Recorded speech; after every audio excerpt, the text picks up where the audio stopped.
जय श्री राधे कृष्णा दोस्तों। इस वीडियो में मैं आज आपको गुरुवार की व्रत कथा का श्रवण कराने जा रही हूँ। आइए कथा प्रारंभ करते हैं।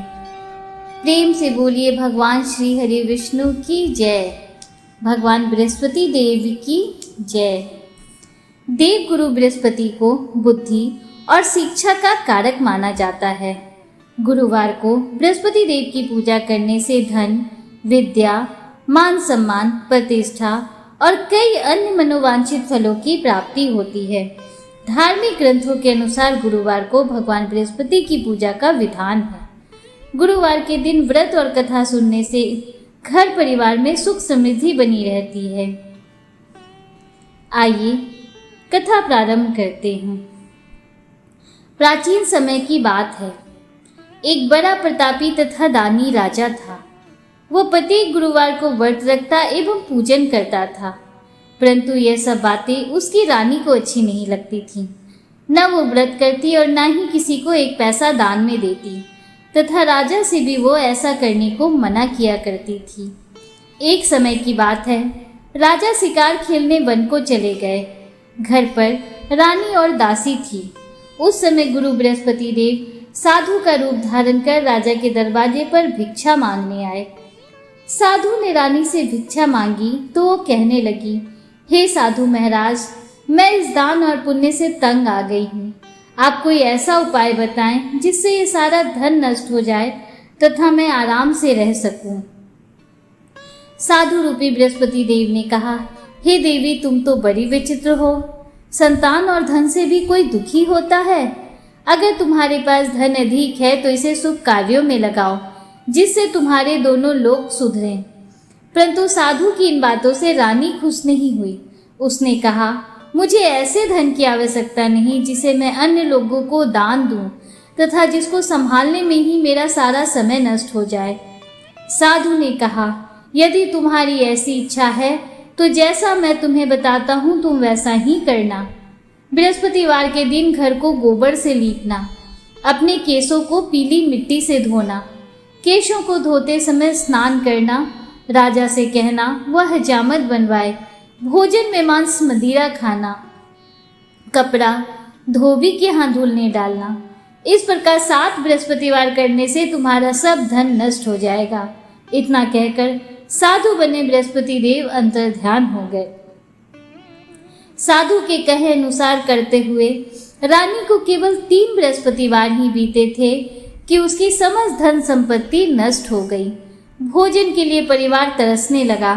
एक दिन राजा रानी से बोला, हे रानी, तुम यहीं रहो, मैं दूसरे देश को जाता हूँ, क्योंकि यहाँ पर मुझे सभी मनुष्य जानते हैं, इसलिए मैं यहाँ कोई छोटा कार्य नहीं कर सकता। ऐसा कहकर राजा परदेश चला गया। वहाँ वह जंगल में से लकड़ी काट कर लाता और शहर में बेचता। इस तरह वह अपना जीवन व्यतीत करने लगा। उधर राजा के बिना रानी और दासी दुखी रहने लगी।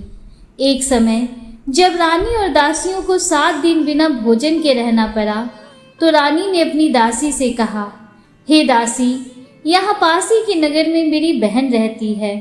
वह बड़ी धनवान है। तू उसके पास जा और कुछ ले आ, ताकि थोड़ा बहुत गुजर बसर हो जाए। दासी रानी की बहन के पास गई। उस दिन बृहस्पतिवार था। रानी की बहन उस समय बृहस्पतिवार की कथा सुन रही थी। दासी ने रानी की बहन को अपनी रानी का संदेश दिया, लेकिन रानी की बहन ने कोई उत्तर नहीं दिया। जब दासी को रानी की बहन से कोई उत्तर नहीं मिला तो वो बहुत दुखी हुई। उसे क्रोध भी आया। दासी ने वापस आकर रानी को सारी बात बता दी। सुनकर रानी ने अपने भाग्य को कोसा। उधर रानी की बहन ने सोचा कि मेरी बहन की दासी आई थी, परंतु मैं उससे नहीं बोली, इससे वो बहुत दुखी हुई होगी। कथा सुनकर और पूजन समाप्त कर वो अपनी बहन के घर गई और कहने लगी, हे बहन, मैं बृहस्पतिवार का व्रत कर रही थी। तुम्हारी दासी गई, परंतु जब तक कथा होती है तब तक ना उठते हैं और ना बोलते हैं, इसलिए मैं नहीं बोली। कहो दासी क्यों गई थी? रानी बोली, बहन, हमारे घर अनाज नहीं था। ऐसा कहते कहते रानी की आंखें भर आई। उसने दासियों समेत भूखा रहने की बात भी अपनी बहन को बता दी। रानी की बहन बोली, बहन देखो, बृहस्पति देव भगवान सबकी मनोकामना पूर्ण करते हैं। देखो शायद तुम्हारे घर में अनाज रखा हो। यह सुनकर दासी घर के अंदर गई तो वहां उसे एक घड़ा अनाज का भरा मिल गया। उसे बड़ी हैरानी हुई क्योंकि उसने तो एक एक बर्तन देख लिया था। उसने बाहर आकर रानी को बताया। दासी रानी से कहने लगी, हे रानी, जब हमको अन्न नहीं मिलता तो हम तो रोज ही व्रत करते हैं, इसलिए क्यों न इनसे व्रत की कथा और विधि पूछ ली जाए, तो हम भी उसे किया करेंगे। दासी के कहने पर रानी ने अपनी बहन से बृहस्पतिवार व्रत के बारे में पूछा। उसकी बहन ने बताया, बृहस्पतिवार के व्रत में चने की दाल और मुनक्का से विष्णु भगवान का केले की जड़ में पूजन करें तथा दीपक जलावें, पीला भोजन करें तथा कथा सुने। इससे गुरु भगवान बृहस्पति प्रसन्न होते हैं, मनोकामना पूर्ण करते हैं। व्रत और पूजन की विधि बताकर रानी की बहन अपने घर लौट गई। रानी और दासी दोनों ने निश्चय किया कि बृहस्पति देव भगवान का पूजन जरूर करेंगे। 7 रोज बाद जब बृहस्पतिवार आया तो उन्होंने व्रत रखा। घुड़साल में जाकर चना और गुड़ बीन लाई तथा उसकी दाल से केले की जड़ तथा विष्णु भगवान का पूजन किया। अब पीला भोजन कहाँ से आए? दोनों बड़ी दुखी हुई, परंतु उन्होंने व्रत किया था, इसलिए बृहस्पति देव भगवान प्रसन्न थे। 2 थालों में सुंदर पीला भोजन लेकर आए और दासी को देकर बोले, हे दासी, यह भोजन तुम्हारे और तुम्हारी रानी के लिए है, इसे तुम दोनों ग्रहण करना। दासी भोजन पाकर बहुत प्रसन्न हुई। उसने रानी को सारी बात बताई। उसके बाद से वे प्रत्येक बृहस्पतिवार को गुरु भगवान का व्रत और पूजन करने लगी। बृहस्पति भगवान की कृपा से उनके पास फिर धन हो गया, परंतु रानी फिर पहले की तरह आलस्य करने लगी। तब दासी बोली, देखो रानी, तुम पहले भी इसी प्रकार आलस्य करती थी, तुम्हें धन के रखने में कष्ट होता था, इस कारण सभी धन नष्ट हो गया। अब गुरु भगवान की कृपा से धन मिला है तो फिर तुम्हें आलस्य होता है।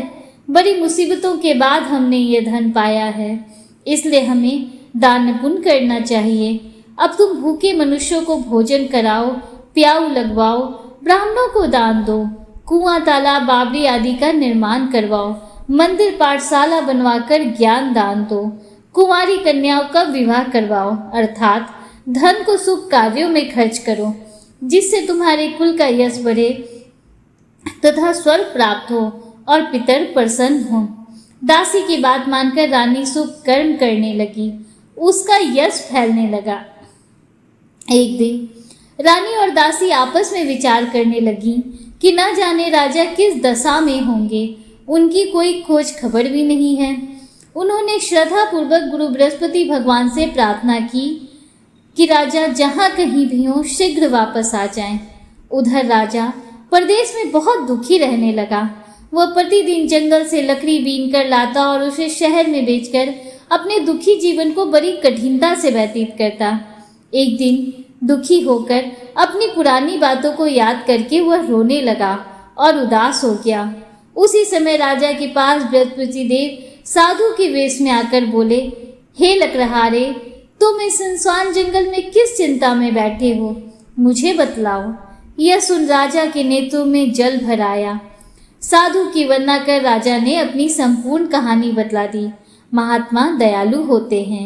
वे राजा से बोले, हे राजा, तुम्हारी पत्नी ने बृहस्पति देव के प्रति अपराध किया था, जिसके कारण तुम्हारी यह दशा हुई। अब तुम किसी प्रकार की चिंता मत करो, भगवान तुम्हें पहले से अधिक धन देंगे। देखो, तुम्हारी पत्नी ने बृहस्पतिवार का व्रत प्रारंभ कर दिया है। अब तुम भी बृहस्पतिवार का व्रत करके चने की दाल व गुड़ जल के लोटे में डालकर केले का पूजन करो। फिर कथा कहो या सुनो, भगवान तुम्हारी सब कामनाओं को पूर्ण करेंगे। साधु की बात सुनकर राजा बोला, हे प्रभु, लकड़ी बेचकर तो इतना पैसा भी नहीं बचता जिससे भोजन करने के उपरांत कुछ बचा सकूं। मैंने रात्रि में अपनी रानी को व्याकुल देखा है। मेरे पास कोई साधन नहीं जिससे इसका समाचार जान सकूं। फिर मैं बृहस्पति देव की क्या कहानी कहूँ, यह भी मुझको मालूम नहीं है। साधु ने कहा, हे राजा, मन में बृहस्पति भगवान के पूजन व्रत का निश्चित करो, वे स्वयं तुम्हारे लिए कोई राह बना देंगे। बृहस्पतिवार के दिन तुम रोजाना की तरह लकड़ियां लेकर शहर में जाना। तुम्हें रोज से दुगना धन प्राप्त होगा, जिससे तुम भली भांति भोजन कर लोगे तथा बृहस्पति देव की पूजा का सामान भी आ जाएगा। और जो तुमने बृहस्पतिवार की कहानी के बारे में पूछा है, वह इस प्रकार है। प्राचीन काल में एक बहुत ही निर्धन ब्राह्मण था। उसके कोई संतान नहीं थी। वह नित्य पूजा पाठ करता, लेकिन उसकी स्त्री न स्नान करती और न किसी देवता का पूजन करती। इस कारण ब्राह्मण देवता बहुत दुखी रहते थे। भगवान की कृपा से ब्राह्मण के यहाँ एक कन्या उत्पन्न हुई। कन्या बड़ी होने लगी। प्रातः स्नान करके वह भगवान विष्णु का जप करती, बृहस्पतिवार का व्रत भी करने लगी। पूजा पाठ समाप्त कर पाठशाला जाती तो अपनी मुट्ठी में जौ भरकर ले जाती और पाठशाला जाने के मार्ग में डालती जाती। लौटते समय वही जौ स्वर्ण के हो जाते तो उनको बीनकर घर ले आती। एक दिन वह बालिका सूप में उन सोने के जौ को फटककर साफ कर रही थी तो उसकी माँ ने देख लिया और कहा, हे बेटी, सोने की जौ को फटकने के लिए सोने का सूप भी तो होना चाहिए। दूसरे दिन गुरुवार था। कन्या ने व्रत रखा और बृहस्पति देव से सोने का सूप देने की प्रार्थना की। बृहस्पति देव ने उसकी प्रार्थना स्वीकार कर ली। रोजाना की तरह वह कन्या जौ फैलाती हुई पाठशाला चली गई। पाठशाला से लौटकर जब वो जौ बीन रही थी तो बृहस्पति देव की कृपा से उसे सोने का सूप मिला। उसे वह घर ले आई और उससे जौ साफ करने लगी, परंतु उसकी माँ का वही ढंग रहा। एक दिन की बात है, कन्या सोने के सूप में जब जौ साफ कर रही थी, उस समय उस नगर का राजकुमार वहां से निकला। कन्या के रूप और कार्य को देखकर वह उस पर मोहित हो गया। राजमहल आकर वह भोजन तथा जल त्याग कर उदास होकर लेट गया। राजा को जब राजकुमार द्वारा अन्न जल त्यागने का समाचार ज्ञात हुआ तो अपने मंत्रियों के साथ वह अपने पुत्र के पास गया और कारण पूछा। राजकुमार ने राजा को उस लड़की के घर का पता भी बता दिया। तब मंत्री उस लड़की के घर गया। मंत्री ने ब्राह्मण के समक्ष राजा की ओर से निवेदन किया।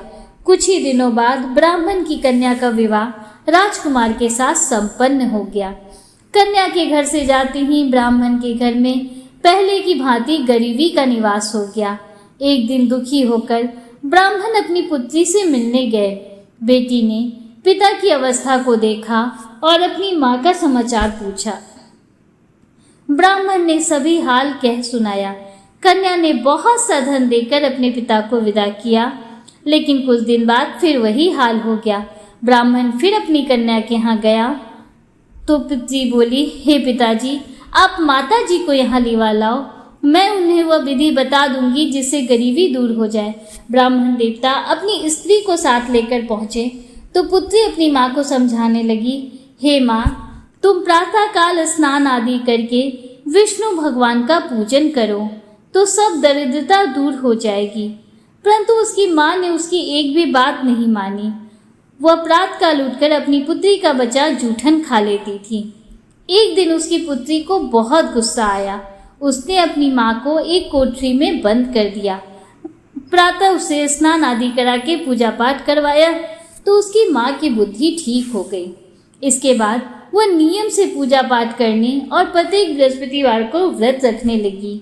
इस व्रत के प्रभाव से मृत्यु के बाद वह स्वर्ग को गई और ब्राह्मण भी सुखपूर्वक इस लोक का सुख भोग कर स्वर्ग को प्राप्त हुआ। इस तरह कहानी कहकर साधु देवता वहां से लोप हो गए। धीरे धीरे समय व्यतीत होने पर फिर बृहस्पतिवार का दिन आया। राजा जंगल से लकड़ी काटकर शहर में बेचने गया। उसे उस दिन और दिनों से अधिक धन मिला। राजा ने चना गुड़ आदि लाकर बृहस्पतिवार का व्रत किया। उस दिन से उसके सभी क्लेश दूर हुए। परंतु जब अगले गुरुवार का दिन आया तो वह बृहस्पतिवार का व्रत करना भूल गया। इस कारण बृहस्पति भगवान नाराज हो गए।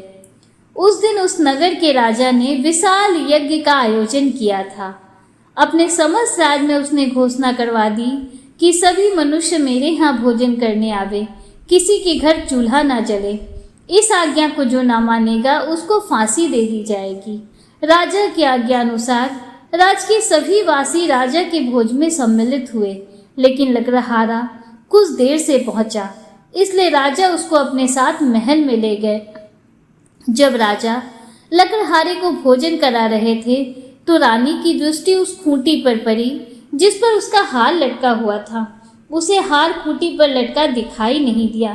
रानी ने निश्चय किया कि मेरा हार इसी लकड़हारे ने चुरा लिया है। उसी समय सैनिक बुलवाकर उसको जेल में डलवा दिया। लकड़हारा जेल में विचार करने लगा कि न जाने कौन से पूर्व जन्म के कर्म से मुझे यह दुख प्राप्त हुआ, और उसी साधु को याद करने लगा जो जंगल में मिला था।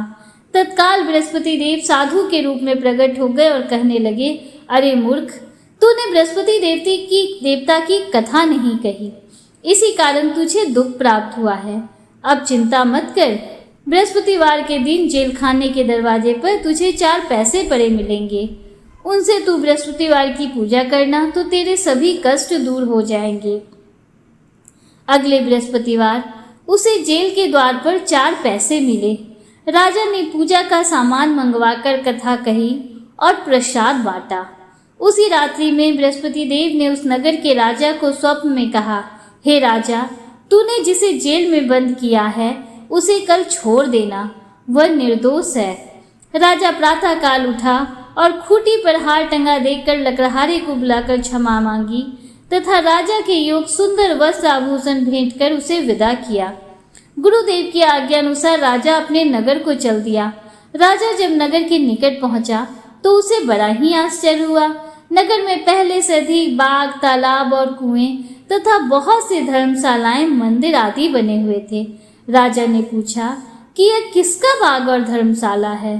तब नगर के सब लोग कहने लगे कि यह सब रानी और दासी द्वारा बनवाए गए हैं। राजा को आश्चर्य हुआ और गुस्सा भी आया कि उसकी अनुपस्थिति में रानी के पास धन कहाँ से आया होगा।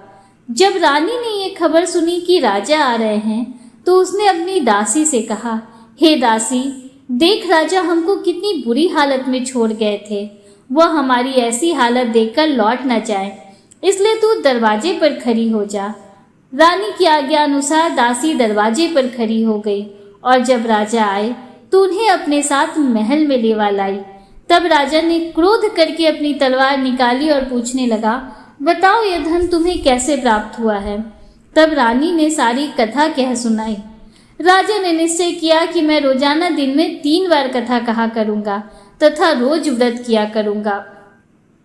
अब हर समय राजा के दुपट्टे में चने की दाल बंधी रहती तथा वह दिन में 3 बार कथा कहता। एक रोज राजा ने विचार किया कि चलो अपनी बहन के यहाँ से हो आऊं।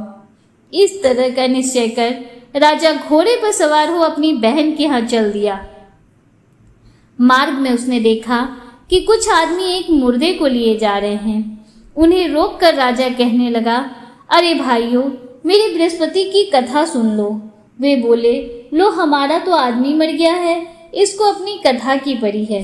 परंतु कुछ आदमी बोले, अच्छा कहो, हम तुम्हारी कथा भी सुनेंगे। राजा ने दाल निकाली और कथा कहनी शुरू कर दी। जब कथा आधी हुई तो मुर्दा हिलने लगा और जब कथा समाप्त हुई तो राम राम करके वह मुर्दा खड़ा हो गया। राजा आगे बढ़ा। उसे चलते चलते शाम हो गई। आगे मार्ग में उसे एक किसान खेत में हल चलाता मिला। राजा ने उसे कथा सुनने का आग्रह किया, लेकिन वह नहीं माना। राजा आगे चल पड़ा। राजा के हटते ही बैल पछाड़ खाकर गिर पड़े तथा किसान के पेट में बहुत जोर से दर्द होने लगा। उसी समय किसान की माँ रोटी लेकर आई। उसने जब देखा तो अपने पुत्र से सब हाल पूछा। बेटी ने सभी हाल बता दिया। बुढ़िया दौड़ी दौड़ी उस घुड़सवार के पास गई और उससे बोली, मैं तेरी कथा सुनूंगी, तू अपनी कथा मेरे खेत पर ही चलकर कहना। राजा ने लौटकर बुढ़िया के खेत पर जाकर कथा कही, जिसके सुनते ही बैल खड़े हो गए तथा किसान के पेट का दर्द भी बंद हो गया। राजा अपनी बहन के घर पहुंच गया। बहन ने भाई की खूब मेहमानी की। दूसरे रोज प्रातःकाल राजा जागा तो वह देखने लगा कि सब लोग भोजन कर रहे हैं। राजा ने अपनी बहन से पूछा, ऐसा कोई मनुष्य है जिसने भोजन नहीं किया हो? जो मेरी बृहस्पतिवार की कथा सुन ले। बहन बोली, हे भैया, यह देश ऐसा ही है। पहले यहाँ के लोग भोजन करते हैं, बाद में अन्य काम करते हैं। फिर वह एक कुम्हार के घर गई जिसका लड़का बीमार था। उसे मालूम हुआ कि उसके यहाँ 3 दिन से किसी ने भोजन नहीं किया है। रानी ने अपने भाई की कथा सुनने के लिए कुम्हार से कहा। वह तैयार हो गया। राजा ने जाकर बृहस्पतिवार की कथा कही, जिसको सुनकर उसका लड़का ठीक हो गया। अब तो हर तरफ राजा की प्रशंसा होने लगी। एक दिन राजा ने अपनी बहन से कहा, हे बहन, मैं अब अपने घर जाऊंगा, तुम भी तैयार हो जाओ। राजा की बहन ने अपनी सास से अपने भाई के साथ जाने की आज्ञा मांगी। सास बोली, हाँ चली जा, परंतु अपने लड़कों को मत ले जाना, क्योंकि तेरे भाई की कोई संतान नहीं होती है। बहन ने अपने भाई से कहा, हे भैया, मैं तो चलूंगी, परंतु कोई बालक नहीं जाएगा। राजा ने कहा, जब कोई बालक नहीं जाएगा तब तुम ही चलकर क्या करोगी। अपनी बहन को भी छोड़कर दुखी मन से राजा अपने नगर को लौट आया। राजा ने अपनी रानी से सारी कथा बताई और बिना भोजन किए वह सैया पर लेट गया। रानी बोली, हे प्रभु, बृहस्पति देव ने हमें सब कुछ दिया है, वे हमें संतान अवश्य देंगे। उसी रात बृहस्पति देव ने राजा को स्वप्न में कहा, हे राजा, उठ, सभी सोच त्याग दे, तेरी रानी गर्भवती है। राजा को यह जानकर बड़ी खुशी हुई। 9वें महीने रानी के गर्भ से एक सुंदर पुत्र पैदा हुआ। तब राजा बोला, हे रानी, स्त्री बिना भोजन के रह सकती है, परंतु बिना कहे नहीं रह सकती। जब मेरी बहन आए तो तुम उससे कुछ मत कहना। रानी ने हाँ कर दी। जब राजा की बहन ने यह शुभ समाचार सुना तो वह बहुत खुश हुई तथा बधाई लेकर अपने भाई के यहाँ आई। रानी ने तब उसे आने का उलाहना दिया। घोड़ा चढ़ी तो आई नहीं, गधा चढ़ी आई। जब भाई अपने साथ ला रहे थे तब टाल गई, उनके साथ ना आई, और आज अपने आप ही भागी भागी बिना बुलाए आ गई। तो राजा की बहन बोली, भाई, मैं इस प्रकार ना कहती तो तुम्हारे घर औलाद कैसे होती। बृहस्पति देव सभी कामनाएं पूर्ण करते हैं। जो सद्भावना पूर्वक बृहस्पतिवार का व्रत करता है एवं कथा पढ़ता है अथवा सुनता है और दूसरों को सुनाता है, बृहस्पति देव उसकी सभी मनोकामनाएं पूर्ण करते हैं, उनकी सदैव रक्षा करते हैं। जो संसार में सद्भावना से गुरुदेव का पूजन एवं व्रत सच्चे हृदय से करते हैं, जैसी सच्ची भावना से रानी और राजा ने बृहस्पति देव की कथा का गुणगान किया, तो उनकी सभी इच्छाएं बृहस्पति देव जी ने पूर्ण की। अनजाने में भी बृहस्पति देव की उपेक्षा न करें, ऐसा करने से सुख शांति नष्ट हो जाती है। इसलिए सबको कथा सुनने के बाद प्रसाद लेकर जाना चाहिए। हृदय से उनका मनन करते हुए जयकारा बोलना चाहिए। इति श्री बृहस्पतिवार व्रत कथा संपूर्ण। बोलिए भगवान श्री हरि विष्णु की जय। दोस्तों, उम्मीद करती हूँ कि गुरुवार की ये व्रत कथा आपको पसंद आई होगी। अगर वीडियो आपको अच्छा लगा हो तो वीडियो को लाइक कीजिए, दूसरों के साथ शेयर कीजिए, कमेंट में हर हर महादेव, जय श्री राधे कृष्णा जरूर लिखिए। अगर आप हमारे चैनल पर पहली बार आए हैं तो चैनल को सब्सक्राइब कीजिए। हमारे चैनल पर प्रतिदिन पौराणिक कथाओं का श्रवण कराया जाता है। बेल आइकन जरूर प्रेस कीजिए, जिससे आगे भी आपको ऐसी ही रोचक जानकारियाँ मिलती रहें। मिलते हैं आपसे अगली वीडियो में, तब तक के लिए हर हर महादेव, जय श्री राधे कृष्णा, राधे राधे।